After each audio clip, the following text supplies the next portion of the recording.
যে ধোকা দেয় তাকে কোনোদিন মৌকা দেবেন না, আর যে মৌকা দেয় তাকে কোনোদিন ধোকা দেবেন না। আজ 29শে এপ্রিল, তার সকলকেই একটাই রিকোয়েস্ট করে বলবো, কেউ অশান্তির মধ্যে জড়াবেন না। সকাল সকাল যাবেন, ভোট দেবেন এবং চলে আসবেন। দেখবেন কিছু কিছু মানুষ আছে, আমরা যেমন সিনেমাতে দেখেছি, মানে দুজন খলনায়কের রোল করে এবং একজন নায়কের রোল করে, যেটাকে বলে মানে ভিলেন এবং নায়ক।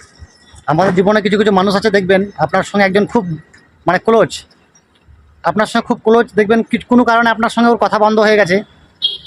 দেখবেন একজনের সঙ্গে খুব বন্ধুত্ব করবে, বন্ধুত্ব করার পর ওর সঙ্গে যখন কিছু হবে তখন আপনার কাছে আসবে, আপনাকে বলবে জানো তো ও অমুক না, খুব খারাপ ছেলে, তোমার নিয়ে অনেক কিছু বলে, অনেক বদনাম করে, উনি খুব ভালো ছেলে। আপনাকে এমন ম্যানিপুলেট করবে, মানে আপনি ভাববেন মনে হয় না সত্যি করে খুব ভালো, মানুষটা চেঞ্জ হয়ে গেছে।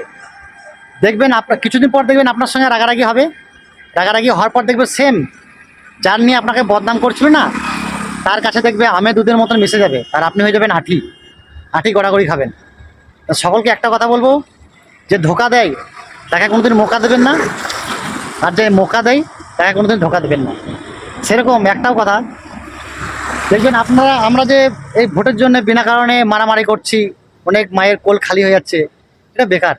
ওপরে যে নেতা মন্ত্রী আছে না, ওরা কিন্তু ঠিক আছে, ওনারা দেখবেন এক টেবিলে খাবে, এক টেবিলে বসবে, আর বিনা কারণে আমরাই অশান্তি করব, তো কী দরকার আছে? ওই জন্য সকলকে বলবো, আজকে 29শে এপ্রিল, আমাদের যেমন পশ্চিম বর্ধমান জেলায় ভোট, সকাল সকাল সকলেই যাবেন, যাদের ভোট আছে ভোটটা দেবেন।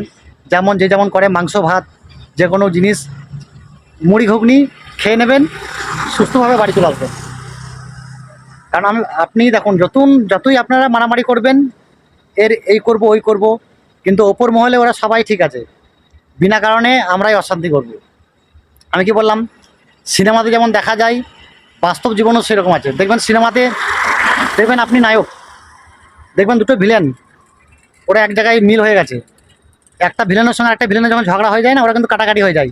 সেই ভিলেনটা কিন্তু এসে নায়কের কাছে এসে দাঁড়াবে, নায়ককে বলবে যে তোমার নিয়ে এই কথা বলে, ওকে এই করবো। এবার আপনি দেখছেন যে না, ওর সঙ্গে আমি মিশবো না, ওর সঙ্গে আমি কিছুই করবো না, তখন আপনি ওকে প্রত্যাখ্যান করে দেবেন। দেখবেন যার নিয়ে বদনাম করছিল না, তার সঙ্গে দেখবে আমে দুধের মতন মিশে যাবে। ওই জন্যে কাউরির কথাতে কান দেবেন না, আপনার যার সঙ্গে ভালো লাগবে তাকে ভোট দেবেন, আর যাকে ভালো লাগবে না তাকে ভোট দেবেন না।